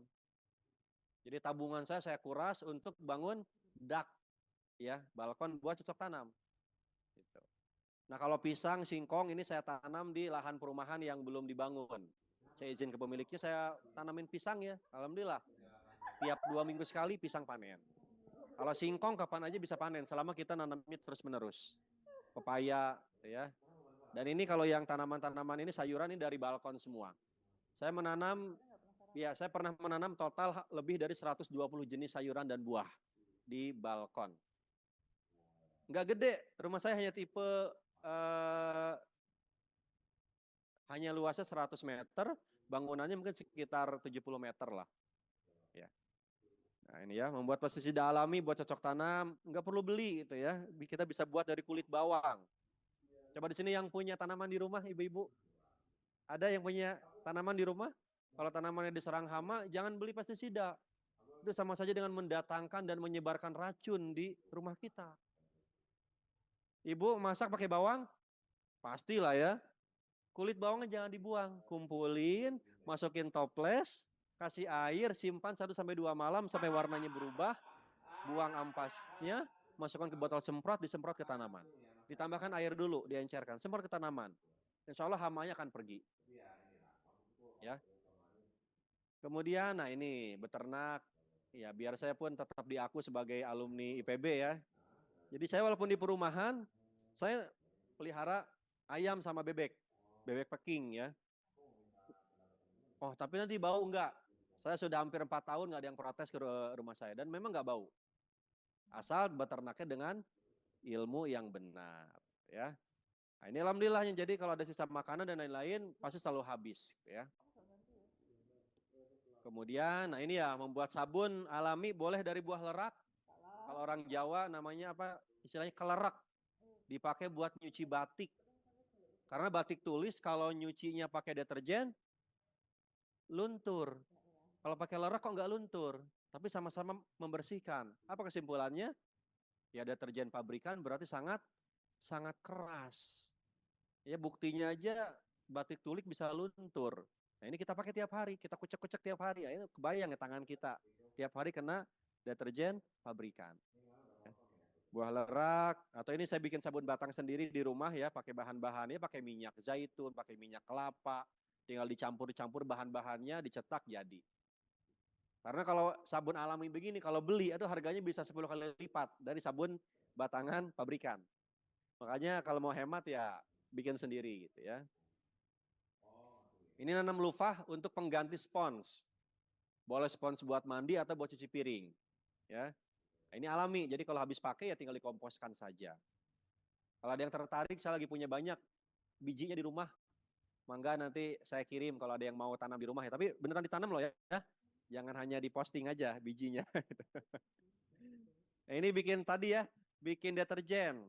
Jadi ini bahannya ekoenzim dengan mesh. Jadi mesh ini adalah surfaktan alami. Kalau yang pabrikan dia pakai bahan sintetik, kimia sintetik. Tapi kalau yang mesh ini adalah produk dari sawit. Jadi bahan pembuat sabun, produk turunan dari sawit. Jadi secara limbah ini lebih ramah lingkungan. Ya. Ini buatnya gampang. Mesh diencerkan dengan air, dijemur dulu biar dia larut. Kemudian dicampur dengan garam, tambahkan ekoenzim jadi deterjen. Berbusa banyak. Kalau kurang busanya bisa tambahkan foam booster. Modal 20.000 saya bisa dapat 5 liter deterjen cair. Dan ini multifungsi, bisa buat cuci tangan, cuci baju, cuci piring. Pokoknya ibu-ibu mah harus pendekatan penghematan pokoknya ya. Biar pada mau buat. Apalagi, nah ini sumber resapan, jadi sejak kami bangun rumah, kami tidak mengeluarkan air kotor, baik dari kamar mandi, dari cuci piring, dari tempat cuci pakaian ke selokan. Kebetulan rumah di pojok, saya berprinsip dengan istri, saya nggak mau mengeluarkan air kotor ke selokan yang nantinya mengalir di depan rumah orang, menggenang, bau, kemudian airnya masuk ke sungai, sungainya tercemar dari air bekas deterjen dan lain-lain. Maka saya resapkan, saya gali, mirip kayak gali septic tank. Ya, tapi beda dengan septic tank. Jadi semua air dari dapur pakai filter sederhana aja, pakai kerikil, sabut sebelum masuk ke sini. Termasuk air hujan saya masukkan ke sini. Kenapa? Karena saya pakai sumur. Jadi supaya cadangan air saya banyak, jadi setiap hujan turun, gimana caranya diresapkan sebanyak-banyaknya ke tanah kita. Gitu. Jangan sampai tiap hari hujan, tiap hari air yang turun banyak, tapi kita air beli dari tempat lain. Betul nggak? Saya yakin mayoritas sendiri kan pakainya air PAM ya, PDAM, kan beli. Dan didatangkan dari tempat yang jauh. Dan itu boleh jadi airnya air yang tadinya agak kotor, disaring, difilter, baru dialirkan ke rumah kita. Padahal di bawah tanah kita itu banyak air. Memang tantangannya hari ini di pemukiman yang padat memang sulit pakai air tanah gitu. Dan ini sebetulnya jadi sentilan untuk kita. Apa refleksinya? Kalau hewan mau minum, kalau di permukaan tanah nggak ada air, mereka bisa nggak gali sumur? Ada gajah nih, atau ada rusa, ada kerbau, ada burung. Kalau mereka nggak mendapatkan air di permukaan tanah, dari mana mereka minum? Ya mereka hanya menunggu hujan atau ya akhirnya kehausan mati. Dan kenapa di permukaan tanah airnya udah nggak ada? Ya karena sudah banyak dikuasai oleh manusia. Kalau manusia di permukaan tanah nggak ada air, mereka masih bisa gali sumur. Sumur nggak ada, mereka masih bisa datangkan dari tempat lain, air PDAM, air PAM dan lain sebagainya. Tapi kalau makhluk yang lain, begitu air di permukaan nggak ada, ya mereka kehausan dan mati. Kalau kita di depan rumah kita nggak ada pohon pisang, kita masih bisa beli pisang dari tempat yang lain.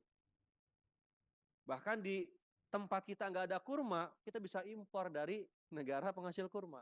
Tapi kalau makhluk liar di luar sana, begitu hutannya dibabat, begitu tempat tinggal mereka dihabisi, mereka nggak punya pilihan. Maka inilah konsep hidup ramah lingkungan yang sesungguhnya. Ya. Nah ini Bu, selokan saya nih. Selokannya selalu kering, kecuali di musim hujan. Dan nggak ada bau sama sekali. Bahkan di selokannya saya pasang lubang biopori. Tujuannya apa? Begitu hujan turun, air hujan dari jalan, dari genteng saya masukkan ke sini. Supaya sebelum airnya pergi ke tempat lain, kita tampung, kita resapkan sebanyak-banyaknya. Ya. Nah ini termasuk ini saya menampung air hujan, masih kecil-kecilan, ini saya pakai drum 200 liter ya. Jadi kalau musim hujan, airnya masuk ke sini, nanti bisa saya pakai buat cuci motor, saya pakai buat ngebersihin karpot dan lain-lain. Jadi ini air yang gratis dan nggak perlu beli, kita tampung. Nah ini termasuk ikhtiar ya, mengkonsumsi makanan yang halal dan thayyib tadi. Jadi bumbu-bumbuan saya udah nggak pakai kaldu-kalduan yang pabrikan gitu. Udah saya bikin sendiri. Termasuk karena anak saya dulu penggemar mie goreng, saya ditantang sama istri, coba buatin bumbu homemade yang dia mirip sama mie goreng yang terkenal itu. Saya bikin, oh bisa ternyata itu ya. Jadi anak saya kalau mau bikin mie goreng, udah saya hanya menyediakan mie kuning, kemudian disiapin bumbunya. Jadi anak saya 9 tahun, ya dia kalau mau makan dia masak sendiri. Ya, udah terbiasa bikin mie goreng, bikin pancake dan lain-lain. Nah ini profil saya kebetulan pengurus di Cookpad. Jadi Ibu kalau searching resep di Google, pasti yang muncul Cookpad. Cookpad Indonesia. Saya salah satu pengurus di Bogor ya. Kalau mau ngintip resep-resep saya silahkan ya. Bisa dicek di Google. Kemudian minim alat elektronik, karena semakin banyak alat elektronik tentu radiasinya, jejak karbonnya, penggunaan listriknya semakin banyak. Sedangkan hari ini listrik kita mayoritas masih dari batu bara. Ya. Dan saya sudah 3 tahun tidak masak pakai Magicom. Pakai apa masaknya? Ya pakai panci. Paling masak ya paling 2,5 liter gitu ya. Pakai panci kecil dan ini nggak perlu dikukus lagi. Mirip kayak orang dulu bikin liwet. Ya, udah biasanya 40 menit pakai api yang paling kecil dan itu nggak perlu dikukus lagi. Dan lebih sehat tentunya. Ya. Kemudian nah ini ya supaya di rumah nggak perlu terang benderang di siang hari. Nah, saya bikin rumah banyak bukaan, jendela, dan ini kalau yang ini baru seminggu. Kebetulan di kamar anak di ruang dalam itu nggak ada jendela, jadi saya jebol aja tuh. Saya pasang genteng kaca. Jadi siang hari pun sekarang alhamdulillah nggak perlu nyalain lampu, ya. Kemudian nah ini juga penting nih, dan hari ini juga jadi konsumsi yang luar biasa banyak ya. Saya minum pakai air sumur, nah ini pakai filter sederhana. Nah, ini merek Nazava, filternya nggak perlu pakai listrik. Dan ini biaya minum saya ini hanya sekitar 60.000 per tahun. Saya di rumah berempat. Ibu sekarang minum pakai air galon. Kalau yang bermerek kan sekarang berapa per galon? Hampir 20.000 ya. Sebulan berapa galon? 4. Lebih. Ya misal kalau sebulan 5 galon lah, 100.000. Setahun berapa? 1,2 juta. Saya cuma 60.000. Hemat lah Bu, lumayan. Nanti bisa buat yang lain. Ya. Tuh. Ini simple filternya bisa kita pasang sendiri. Airnya tinggal dituang ke bak yang atas. Nanti dia akan ada filter keramiknya, dia akan ngalir ke bawah. Ya. Nanti kalau mau pesan boleh ke saya. Saya akhirnya jadi distributor produk ini karena saya merasakan manfaatnya. Selama 5 tahun, saya bisa hemat banyak dan sehat. Ini bisa pakai air sumur, bisa pakai air PDAM, bisa pakai air hujan untuk menggunakan filter ini. Dan jangan dimasak dulu. Kalau dimasak mengapain di filter lagi? Justru kalau dimasak effortnya lebih berat. Manasin dulu, pakai gas lagi. Begitu udah matang, nunggu dingin dulu. Kalau ini enggak, dimasukkan saja airnya, sebelum tidur besok pagi sudah turun semua ke bawah. Ya. Ini enggak sampai 500.000 harganya ya, dan ganti filter hanya 2 tahun sekali. Ganti filternya paling cuma 120 ribuan ya. Kemudian, nah ini food prep untuk menghindari salah satu kalau kita lagi panen banyak bisa kita food prep ya. Jadi kalau nanti mau masak ya tinggal cemplung-cemplung aja. Ini hasil kebun semua ya. Termasuk karena saya kalau lagi panen banyak singkong dari belakang rumah, saya bikin opak. Alhamdulillah saya bertekad dengan istri, gimana caranya kita nggak beli kerupuk dari luar. Nah, bikin opak atau apa nih, kalau bahasa Jawa, samiler, enye-enye dan lain-lain lah.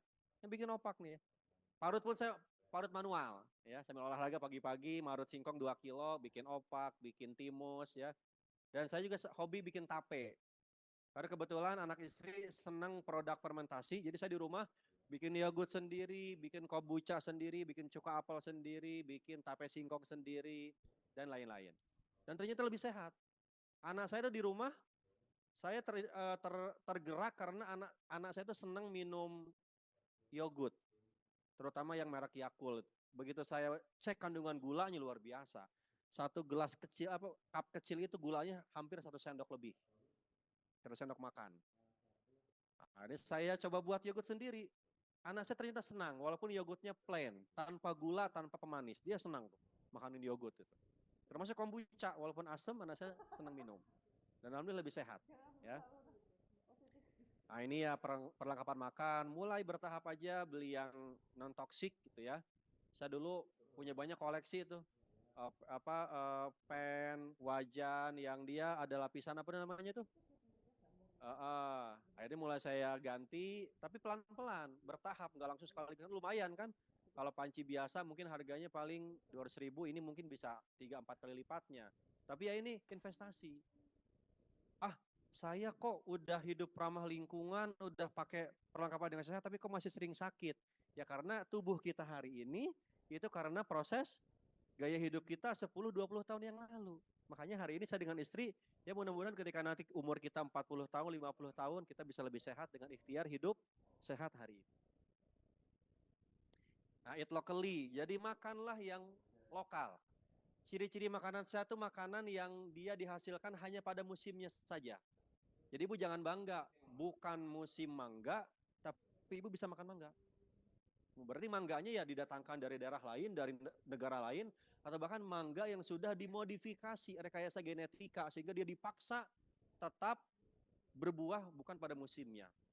Sebagaimana ayam. Ayam itu alamiahnya dia bertelur mungkin berapa bulan sekali kan?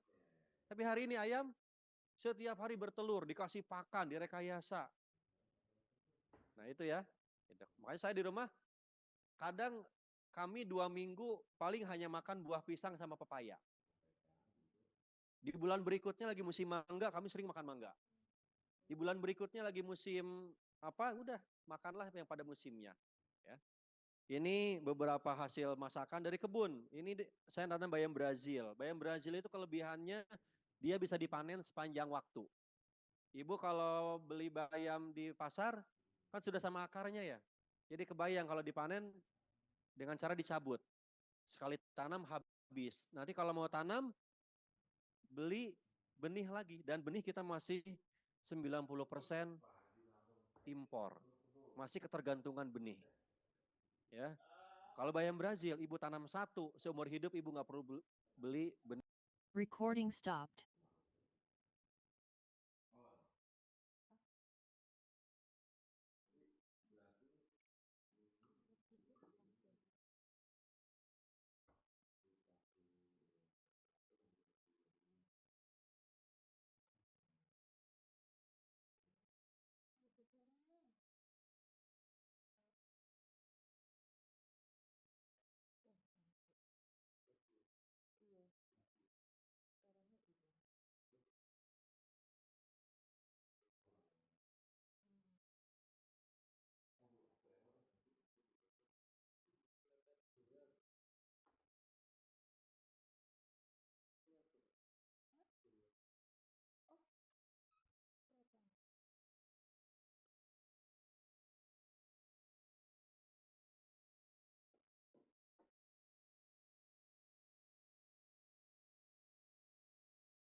Kita. Itu baru dari hitungan ekonomi. Ekologinya gimana? Kalau sehari 4 popok, anggaplah misalkan di DKI Jakarta ada 1 juta bayi. Maka dalam satu hari akan ada 4 juta popok yang dibuang begitu saja. Popok bisa didaur ulang? Bisa dibakar? Bisa. Kan udah basah. Akhirnya apa yang jadi pilihan? Kalau nggak dilempar ke sungai, dibuang ke Bantar Gebang. Bayangkan sehari ada 4 juta popok yang numpuk di Bantar Gebang. Ada yang dari Jawa Timur? Tahu Kali Berantas ya? Sungai Berantas. Sungai Berantas itu dasar sungainya lebih banyak popok ketimbang lumpur. Apalagi di Jawa Timur ada satu kepercayaan. Apa namanya? Sukulen ya. Jadi kalau bekas popok bayi itu nggak boleh dibuang, nggak boleh dibakar. Karena kalau dibakar nanti katanya pantatnya panas. Jadi harus dilempar ke sungai biar adem. Ini udah mau musyrik, ngerusak lingkungan. Ya, ngeri gitu ya. Double-double nanti dosanya. Nah, maka kembalilah ke popok kain. Saya yakin dulu, ya ini mayoritas kan generasi 60-an ya, 60-70-an. Ketika dulu punya bayi, apa ya, pakai popoknya? Ya popok kain ya. Yang kalau habis dipakai, dicuci lagi, dijemur lagi. Ini pun sama hari ini. Jadi sebetulnya ini bukan gaya-gayaan, ini adalah kita kembali ke fitrah kita dulu. Hemat energi, ya ini banyaklah contoh-contohnya yang bisa kita lakukan. Kemudian ini juga ikhtiar juga. Jadi kalau biasa kami kalau mau olahraga, saya biasanya kalau olahraga tidak di akhir pekan. Karena saya kalendernya merah semua gitu. Saya kalau mau olahraga, mau keluar, mau main, mau jalan-jalan, saya di weekday. Karena kalau weekday itu sepi. Jarak 1 kilo dari rumah saya itu ada semacam RPTRA kalau di Jakarta ya. Jadi ada danau, di situ ada 2 lapangan futsal, ada jogging tracknya. Yang kalau saya ke sana jam 6, jam 7 pagi di hari kerja, itu berasa jadi lapangan milik saya pribadi. Sepi, nggak ada orang. Tapi kalau di weekend itu rame. Pun kalau ke tempat wisata, mau main ke Curug, mau main ke Ancol, atau main kemana, saya lakukan di hari kerja. Sepi, gitu ya. Dan kalau jarak dekat, kami biasanya sepedaan. Nah, jadi sebagai penutup, ya ini ayat yang sangat populer. Ya, Allah tidak akan mengubah nasib suatu kaum sebelum mereka mengubah keadaan diri mereka sendiri. Kadang dipahami kalau ayat ini ayat untuk mengubah orang lain, padahal tidak. Ini adalah ayat untuk mengubah diri kita. Nggak mungkin kita bisa mengubah masyarakat kita kalau kita pun tidak dimulai dari diri kita sendiri. Maka ya mulai dari diri kita. Kalau kita belum bisa mengajak suami, belum bisa mengajak anak-anak, nggak masalah. Saya 2018 pertama kali milah sampah, setahun pertama saya tidak ngajak anak istri. Lakukan aja, diam-diam aja. Sampai akhirnya setelah setahun mulai nanya tuh istri, Abi kok plastiknya dipisahin, kok plastiknya dicuciin, ya, kok habis anaknya pup, kok dibedel-bedel tuh, pempes bekasnya dipisahin antara gel sama kainnya. Nah kalau udah mulai nanya enak tuh, berarti mulai tertarik. Mulailah diajarkan, dikasih tahu. Mulai dari yang termudah. Kalau ngelihat yang tadi kayaknya impossible. Possible kok ya. Jangan bilang impossible, tapi I am possible. Mungkin, saya bisa gitu. Yang paling simpel aja. Dari mana mulainya? Jangan dulu ngurusin popok ya, susah itu. Berat itu level yang saya lakukan setelah 4 tahunan. Mulai aja Bu, kemana-mana Ibu bawa tumbler itu aja dulu. Kemana-mana bawa tas belanja, kemana-mana bawa kotak. Saya yakin Ibu punya kotak makan kan ya? Pasti lebih dari 1 tuh. Yang Tupperware dan kawan-kawannya. Bawa Bu, sisipkan di tas yang Ibu bawa. Jadi kalau sewaktu di jalan mau beli cimol, mau beli somai, mau beli dimsum, tempatkan di situ. Ya, jadi saya walaupun nggak ada rencana mau jajan, tapi saya selalu simpan di tas saya. Ya, perlengkapan. Dan mulai dari saat ini, jangan ditunda. Ini pulang dari sini ke rumah, ya mulailah dengan mengurangi barang-barang yang ada, mulai decluttering, mulai singkirkan yang sudah tidak kita perlukan, sedekahkan. Mulai kalau mau beli sesuatu tuh mikir dulu loh Bu. Kita itu dapat uang susah payah, masa mengeluarkannya nggak pakai dipikir-pikir dulu. Ada baju bagus, beli. Gratis ongkir, check out. Ya Allah cuma diiming-iming gratis ongkir, luntur iman kita, kebeli itu barang padahal kita nggak butuh. Ya. Lihat di supermarket, beli susu dapat gelas, beli. beli apalagi kecap, dapat piring, beli. Masa mental kita cuma sebatas piring dan gelas gratis gitu. Ingat konsepnya, jangankan yang gratis Bu, jangankan yang diskon. Yang gratis saja itu belum tentu baik untuk kita. Sepakat nggak? Dikasih ini gratis sesuatu barang, kalau kita nggak perlukan, kita nggak perlu pakai. Mungkin kita terima, tapi mungkin nanti kita bisa berikan ke yang lain. Dan terakhir, dalam konsep hidup sederhana, gunakanlah konsep minimalis dalam kepemilikan barang, tapi maksimalis dalam pemanfaatan. Jangan dibalik seperti mayoritas orang hari ini. Maksimalis dalam kepemilikan, tapi minimalis dalam penggunaan. Barangnya banyak, baru setahun handphone ganti.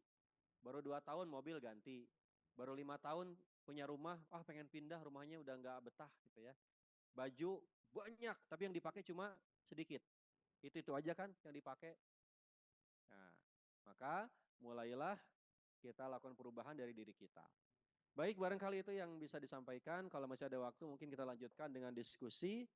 Terima kasih. Mohon maaf bila ada hal-hal yang kurang berkenan. Hadanallahu wa iyyakum ajmain. Assalamualaikum warahmatullahi wabarakatuh. Waalaikumsalam warahmatullahi wabarakatuh. Terima kasih kepada Ustadz Aang atas tausiah yang sudah disampaikan. Semoga kita mendapat banyak hikmah dan semakin menggugah diri kita untuk bisa menerapkan hidup yang lebih ramah lingkungan. Kami persilakan kepada para peserta kajian untuk bertanya langsung kepada Ustadz Aang. Akan kami buka 2 sesi. Untuk sesi yang pertama yaitu 2 penanya dari peserta yang hadir langsung di ruangan ini, dan sesi kedua 2 penanya kepada peserta kajian yang ada di ruang virtual. Kami persilakan untuk sesi yang pertama yang ada di ruangan ini. Ibu, silakan Ibu. Yang lain? Oh, siap. Untuk Ibu, kami persilakan. Baik, terima kasih. Bismillahirrahmanirrahim. Assalamualaikum warahmatullahi wabarakatuh. Terima kasih Ustadz. Ini benar-benar inspiring buat kita ya, untuk bagaimana kita menjaga bumi sebetulnya. Dan kehidupan yang tadi keluarga Ustadz benar-benar bisa memberikan contoh yang sangat baik. Dan bahkan saya mikirnya nanti saya boleh nggak main ke tempat Ustadz belajar gitu ya. Nah, ini kan sebetulnya pemerintah juga sudah banyak mengeluarkan biaya juga untuk bagaimana menjaga bumi ya, dengan climate change, perubahan iklim yang memang di dunia ini semua sudah terdampak, yang kadang-kadang kita nggak menyadari. Nah, ini tadi kita ngobrol dengan Bu Ketua Bu Sulaiman. Ini kalau kita kadang-kadang kalau bergerak sendiri itu rasanya, toh misalnya nih ya susah, kita sudah milah-milah sampah, waktu dibuang mereka dikumpulin lagi. Nah, ini gimana nih cara me-encourage ibu-ibu kita dan juga masyarakat untuk bagaimana kalau kita bisa memulai dari diri sendiri, tapi kita tidak memikirkan ya orang lain, ya nanti kita kalau bisa kita ajak. Nah, ini kan berarti kan dari keluarga Ustadz ini sudah benar-benar tekad bulat, keluarga bareng-bareng, semuanya ternyata hasilnya sangat luar biasa. Ini gimana waktu awal men-inspiring diri dan keluarga gitu. Kalau saya pernah mendapatkan ilmu juga terkait dengan hal ini kan, ya sudah, kita tuh sebetulnya menjaga bumi kan karena Allah. Kita diperintahkan, sehingga tidak perlu melihat kanan kiri, kita do from our family gitu kan. Nah, ini tapi kadang-kadang suka lupa tuh Ustadz gitu. Pemerintah juga sudah menerbitkan Green Sukuk yang akhirnya mendunia juga, dan sudah mengajak beberapa komunitas untuk bareng-bareng melihat bagaimana kita harus menjaga bumi ini. Mungkin nanti kalau boleh saya bisa minta kontaknya, nanti kita bisa sinergi untuk apa yang sudah dilakukan oleh pemerintah terkait dengan investasi yang green, sehingga itu nanti akan nyambung. Mungkin itu Ustadz, terima kasih. Mohon pencerahannya tadi. Baik, mungkin langsung saya jawab ya, karena lumayan mendalam pertanyaannya. Pertama, Ya hari ini memang saya pun sering diundang oleh teman-teman dari KLHK dan cukup sering juga sih mengisi kajian, seminar atau workshop di beberapa instansi pemerintahan ya. Nah dalam konteks bergerak gitu, maka tentu kita bergerak sesuai dengan kapasitas dan bidang kita masing-masing. Ketika saya 10 tahun di Dompet Duafa, saya berikhtiar gimana caranya Dompet Duafa itu punya bank sampah. Kemudian hari ini pun Bank Ekoenzim pun ya lokasinya di kantor saya dulu seperti itu, termasuk akhirnya kami ketika saya kemarin di kantor, saya akhirnya membuat satu konsep yang hari ini diimplementasikan, itu konsep KARL, Kawasan Aman dan Ramah Lingkungan. Itu untuk perkantoran dan sekolah. Nah jadi dalam konteks bergerak ini ya tentu semua pihak harus bergerak. Gitu. Dan jangan dilupakan juga poin terkait dengan kolaborasi. Maka kalau dalam konteks program-program lingkungan atau program yang lain kita mengenal ada pentahelix ya, bagaimana peran dan sinergi antara pemerintah, kemudian lembaga pendidikan, media, masyarakat, komunitas, kemudian badan usaha dan lainnya itu saling bersinergi satu sama lain. Misalnya hari ini saya sebulan ke belakang sampai hari ini sedang mendampingi program kawasan minim sampah di Kelurahan Angke, Jakarta Barat. Itu kan karena dari pihak kelurahan itu nggak bisa kalau mereka langsung yang menjadi penyuluh, itu pasti harus dari luar ASN seperti itu. Nah ini adalah bentuk kolaborasi. Kemudian ya kita mulai dari diri sendiri, tapi kita tidak mengabaikan konteks berjamaah, konteks bersinergi, berkolaborasi. Kita nggak bisa bergerak sendiri. Misal nih kita sudah pilah sampah, kalau kita nggak cari tahu informasi nanti ada nggak bank sampah di dekat rumah saya, ada nggak pemulung pengepul yang siap menerima hasil pilahan sampah saya. Maka yang saya sampaikan tadi, maka kita belajar itu selain bertahap juga harus komprehensif. Kita belajar tentang mengelola sampah rumah tangga, itu nggak cukup bagaimana cara kita mencegah dan memilah. Setelah dipilah diapain? Maka kita cari informasi, oh di dekat rumah saya ada nggak nih bank sampah? Kalau Jabodetabek saya pastikan banyak sekali bank sampah. Jakarta itu sudah lebih dari 500-an bank sampah. Karena saya kebetulan di Asopsi ya bermitra juga dengan KLHK.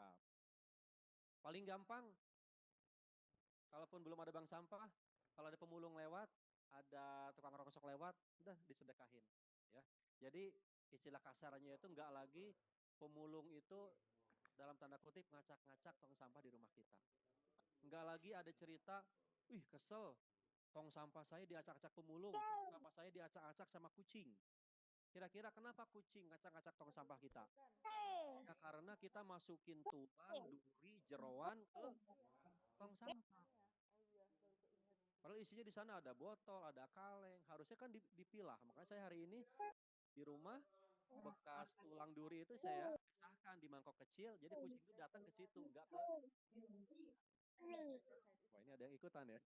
Kemudian ya itu tadi, jadi memang kita harus cari informasi. Kemudian yang berikutnya adalah berkomunitas. Saya hari ini ada komunitas ekoenzim, komunitas bank sampah, komunitas berkebun, baik yang skupnya nasional maupun skupnya di kabupaten tempat tinggal saya hari ini. Gitu. Jadi gabung. Nanti kalau perlu nanti saya coba hubungkan dengan komunitas terdekat yang ada di daerah Ibu. Gitu ya. Kayak Jabodetabek itu ada Kertabumi, ada komunitas Kertabumi, komunitas Ibu Bumi, komunitas Rumah Ramah Lingkungan dan lain banyak. Maka kita buka circle-nya. Jadi kalau hari ini kita belum pernah bersentuhan, kita nggak akan ketemu. Misalnya nih IG ini, Instagram, mulai itu follow. Instagramnya KLHK, Instagramnya para pegiat lingkungan, baik yang individu maupun yang komunitas atau kelembagaan. Nanti kita akan mulai terhubung. Gitu. Besok insya Allah nih ada acara yang sangat bagus tuh di Jakarta Theater, Indonesia Net Zero Summit ya, dari teman-teman PFC Indonesia. Saya diundang juga oleh Pak Dinopati, beliau inisiatornya. Kebetulan juga Bu Sri Mulyani hadir ya di sesi openingnya besok. Itu bisa dihadiri sampai 6.000 orang. Itu bagian dari membangun jejaring wawasan dan pengetahuan kita. Kemudian tadi bagaimana saya memulai, nggak sengaja sebetulnya. Jadi istri yang kenal duluan dengan Bu Deka Wardani, beliau mentor saya. Kemudian ada kelas belajar zero waste. Awalnya istri yang mau daftar, tapi karena istri lagi repot, udah Abi aja yang daftar. Iseng daftar. Pesertanya dari ratusan, saya cuma satu-satunya yang laki-laki. Ya.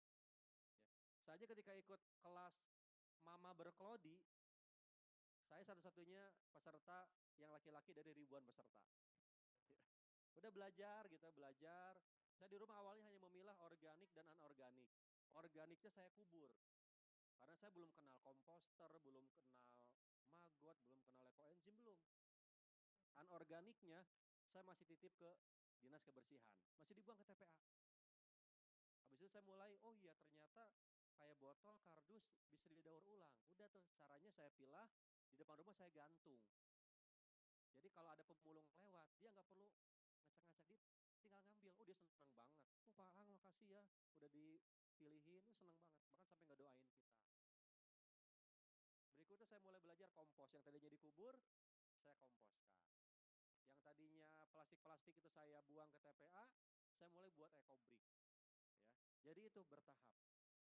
Dan memang harus betul-betul sampai kita dapat apa nih alasan kita melakukan ini. Jadi kalau cuma sekedar, oh ya ini kata Mas Aang, oh ya ini kata pemerintah, itu nggak cukup. Cari apa strong why terdalam yang membuat kita harus bergerak. Oh ini ternyata perintah Allah.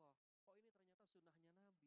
Nabi itu sangat menjaga. Nabi nggak boleh tuh kita itu pipis misalkan di bawah pohon, pipis di air yang tergenang itu nggak boleh. Kenapa? Itu syariat.